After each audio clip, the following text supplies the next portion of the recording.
حاسس إنك مزنوق، حاسس إن الوقت بيجري منك ومش عارف تلم المنهج، وبتقول لنفسك يا ريتني بدأت بدري. بص كده، ركز معايا، لسه في فرصة، بس الفرصة دي ليها طريقة مختلفة.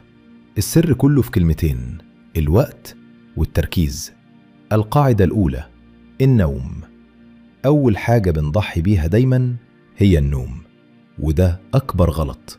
اللي بيبوظ نومه عمره ما هيعرف ينجز صح. نام بدري واصحى بدري، ساعتين الصبح يعملوا شغل يوم كامل. والأهم إنك بتعود دماغك يشتغل في نفس وقت الامتحان. ولو نومك بايظ، ثبت ميعاد الصحيان مش ميعاد النوم، واستحمل أول يوم وبعدها هتظبط لوحدها. القاعدة التانية: الأكل. الأكل بيأثر على تركيزك أكتر ما انت فاكر. بلاش تاكل تقيل، خصوصا حلويات أو نشويات كتير. الحاجات دي بتخليك تهبط فجأة وتبقى عايز تنام. بدل كده، كل بروتين، خضار، فاكهة، طاقة نظيفة من غير هبوط. والقهوة اشرب عادي، بس وقفها قبل النوم ب6 ساعات. القاعدة التالتة: العزلة. الفترة دي لازم تبقى مش اجتماعي شوية. مفيش خروجات، مفيش مناسبات، كله هيعدي. بس أهم حاجة الموبايل. ده مش وسيلة مفيدة دلوقتي، ده أكبر مصدر تشتيت.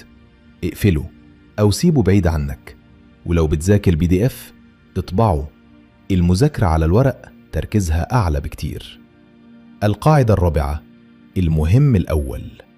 مش لازم تذاكر كل حاجة بنفس المستوى، في حاجات أهم من حاجات. يعني إيه؟ يعني في جزء صغير من المنهج هو اللي عليه أغلب الدرجات. تعرفوا إزاي؟ من امتحانات السنين اللي فاتت أو من مدرسك. ابدأ بالمهم، اقفل الجزء اللي عليه درجات الأول وبعدين زود عليه. الخاتمة: الموضوع بسيط جدا.